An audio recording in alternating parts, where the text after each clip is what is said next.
Hello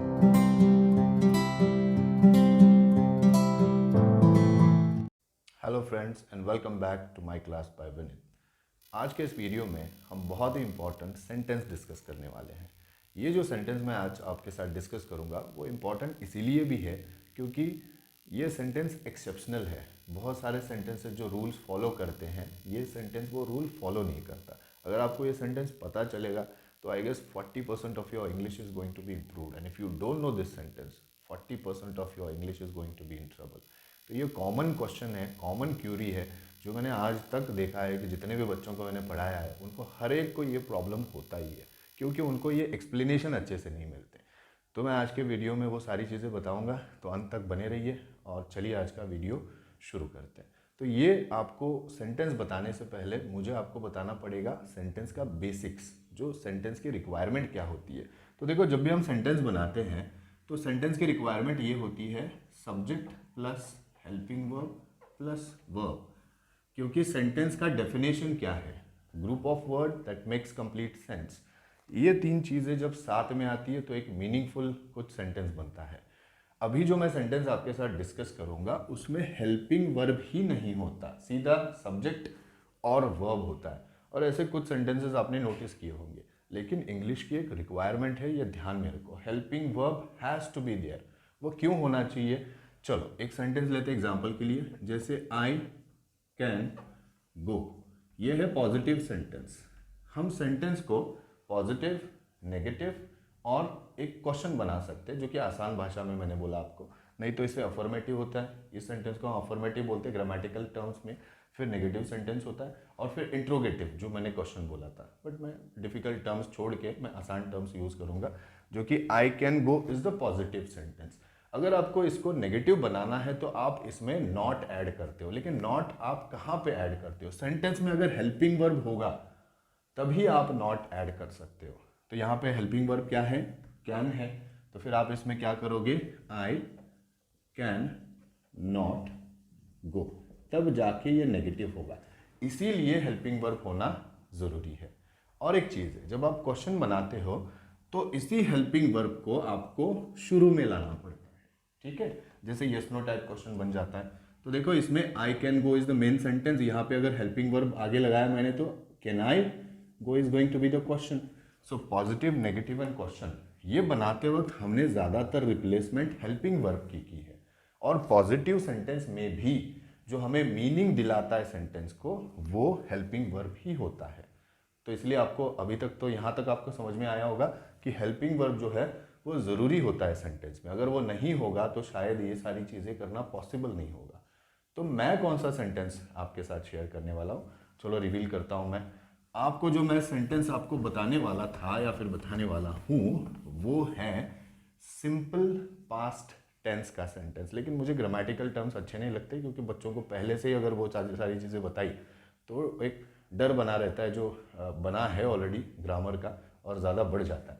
तो मुझे लगता है वो टर्म्स ज़रूरी नहीं है। वो सेंटेंस क्या होता है मैं बताता हूँ। जैसे बहुत सारे सेंटेंस होते हैं जहाँ पे सब्जेक्ट और वर्ब का सेकेंड फॉर्म एक साथ यूज़ किया जाता है। अभी देखो, जैसे एग्जांपल लेता हूँ मैं, आई वेंट। वर्ब का सेकेंड फॉर्म मैंने यहाँ पे लिया है आई वेंट। अभी यहाँ पे क्या मिसिंग है? हेल्पिंग वर्ब मिसिंग है। लेकिन फिर भी इसका नेगेटिव बन सकता है। नेगेटिव बनाने का बेसिकली रूल क्या है कि apply not okay after helping verb, लेकिन है ही नहीं यहाँ पे। तो क्या करते हैं? आई वेंट का जो नेगेटिव है आई डिड नॉट गो। चलो, टीचर ने तो बता दिया आपको कि डिड नॉट लगा दो, और यहाँ पे वर्ब का सेकेंड फॉर्म का क्या किया है? फर्स्ट फॉर्म में कन्वर्जन किया। लेकिन क्यों? सवाल तो ये रह जाता है बाकी कि क्यों ऐसे करना है, तो ये हमें पता नहीं होता। तो आज के इस वीडियो में मैं यही सारी चीज़ें एक्सप्लेन करने वाला हूँ, और शायद ही आपको डिफ़िकल्टी इस वीडियो के बाद में कभी रहेगा। तो अभी क्वेश्चन बनाते वक्त भी सेम है, इसका भी क्वेश्चन बनता है। क्वेश्चन बनाते वक्त हमने पहले क्या किया था? जो हेल्पिंग वर्ब है उसे उठा के सामने लाया था। यहाँ पे हेल्पिंग वर्ब ही नहीं है, तो फिर क्या करेंगे? फिर भी इसको आपको पढ़ाया जाता है कि इसको बोलेंगे डिड आई गो। तो this is positive, this is negative and this is question. यहाँ पे बहुत सारा कॉम्प्लिकेशन है। पढ़ने के लिए तो एक सेंटेंस पढ़ लोगे, लेकिन आप जब बात करते हो आपको ऐसे ढेर सारे सेंटेंसेस जब सामने आते हैं और बोलना पड़ता है तो बहुत सारी गड़बड़ हो जाती है। बहुत सारे मैंने बार सुना है कि ये जो सेकंड फॉर्म जो होता है वो आप क्वेश्चन में भी यूज़ करते हो। तो आप ध्यान में रखो, कभी भी किसी भी क्वेश्चन में वर्ब का सेकंड फॉर्म यूज़ ही नहीं होता। और वो क्यों नहीं होता आपको तब पता चलेगा जब एक सिंगल सेंटेंस आप अच्छी तरीके से एक इत्मीनान से जवाब पढ़ोगे। तो चलिए शुरू करते हो, देखते हैं कि ये सेंटेंस एग्जैक्टली है क्या, और ये क्यूरी आपकी 2 मिनट में सॉल्व हो जाएगी, बिलीव में 2 मिनट में। तो चलिए देखते हैं कि वो सेंटेंस क्या है। तो ये सेंटेंस है सब्जेक्ट प्लस V2, जो मैंने अभी लिखा हुआ था।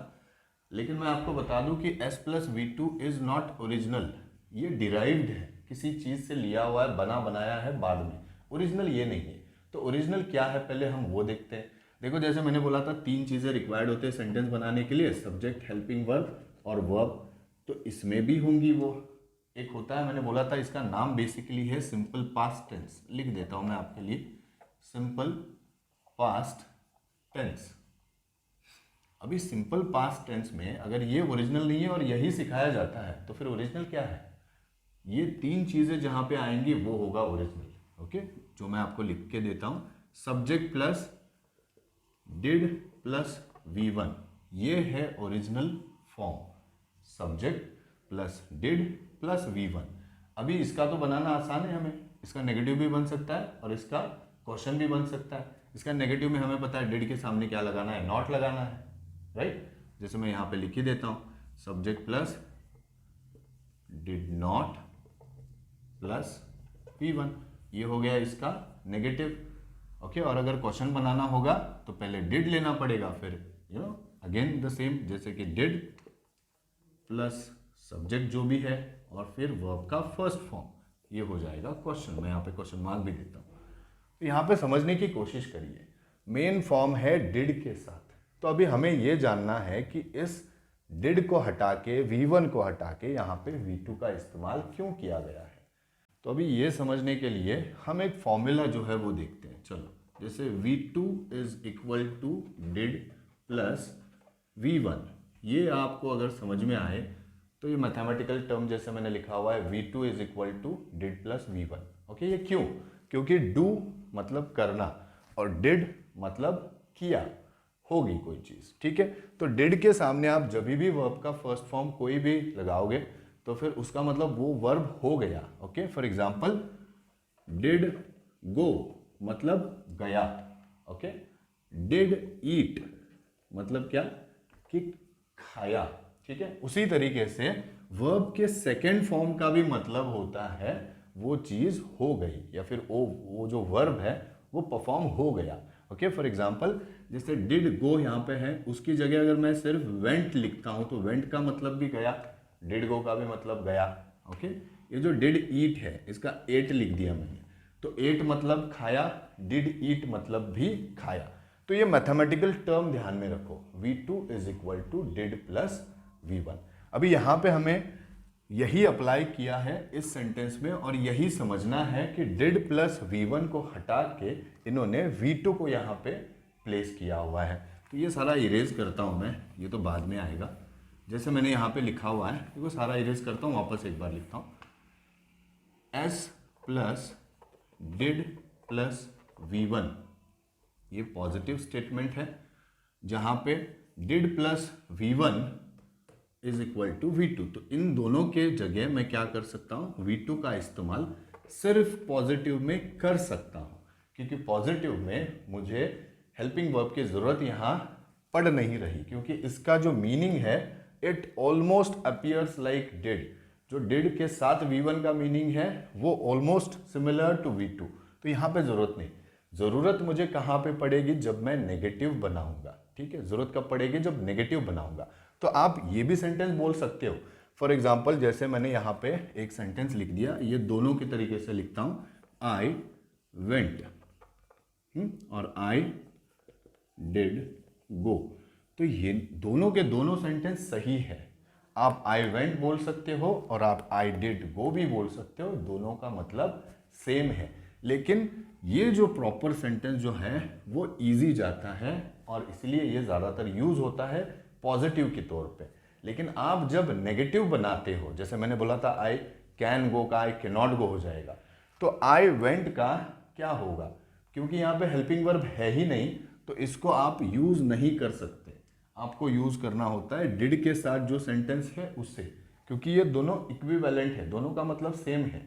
ये सिर्फ पॉजिटिव में यूज़ होगा आई वेंट, और आई डिड गो का इस्तेमाल आप तब करोगे जब आपको नेगेटिव और क्वेश्चन बनाना है।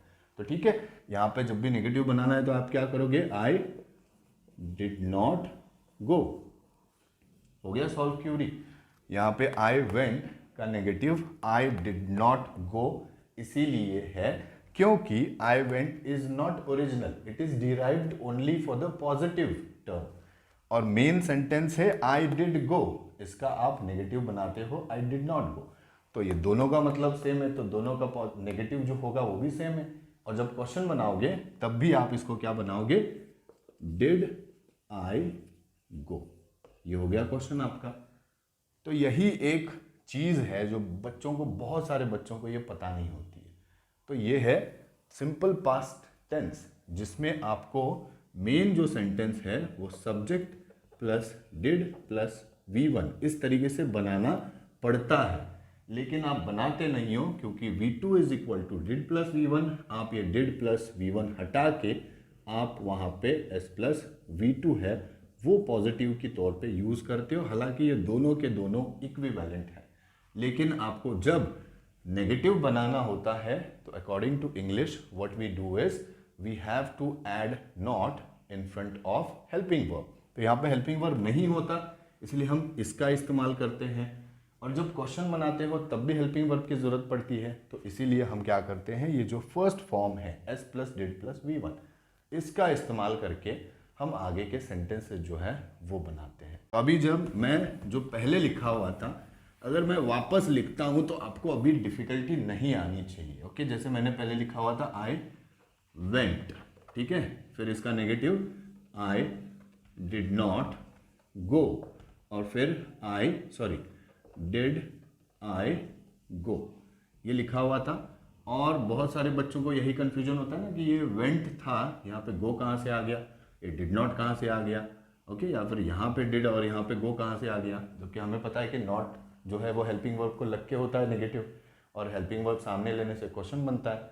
तो आपका प्रॉब्लम यहीं पे सॉल्व होता है कि आई वेंट ये डिराइव्ड सेंटेंस है और इसको लेके हमने ये बनाए ही नहीं है। ओके, इसको हमने लेके बनाए नहीं है, इसका हमने ऑल्टरनेटिव मेन फॉर्मेट लिया, मेन सेंटेंस लिया जो कि था आई डिड गो, और इससे हमने ये नेगेटिव और एक क्वेश्चन बनाया। तो ये जो क्यूरी है ये बहुत सारे बच्चों को होती है और ये इजीली कोई समझा भी नहीं पाता।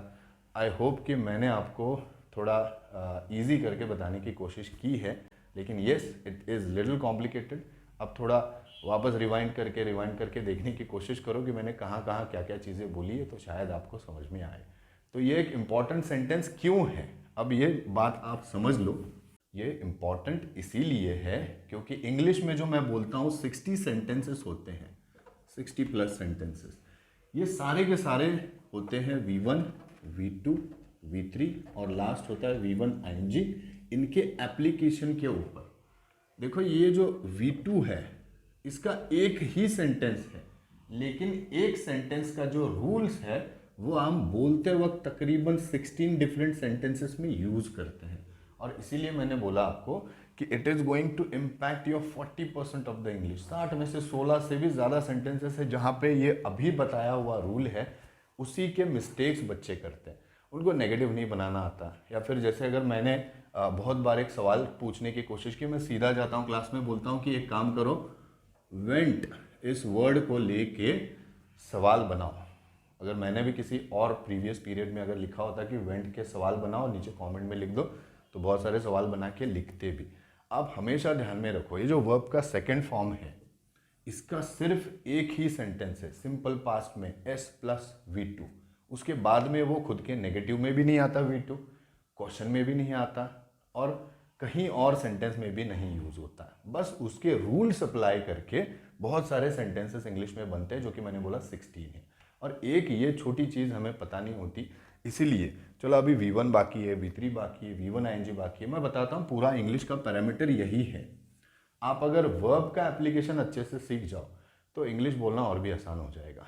आज के इस वीडियो का मेरा मोटिव बस यही है कि आप S+V2 मतलब कि सिंपल पास्ट टेंस के जो सेंटेंसेस है उनका नेगेटिव और पॉजिटिव उनमें डिफरेंस क्यों होता है। ओके, जहाँ पे आई वेंट का आई डिड नॉट गो क्यों हो गया, वही बताना था। सो आई होप कि आज का जो ये वीडियो है वो आपको थोड़ा बहुत इन्फॉर्मेटिव लगा होगा और कहीं ना किसी का डाउट जो है वो सॉल्व हुआ होगा। आपको और भी कोई डाउट होगा इससे रिलेटेड या फिर आपको पर्सनली कोई इंग्लिश में डाउट होगा तो आप मुझे कमेंट में बता सकते हो, मैं उसके ऊपर वीडियो बना के पोस्ट करने की ज़रूर कोशिश करूँगा। सो आज के लिए इतना ही। Thank you very much. Good day.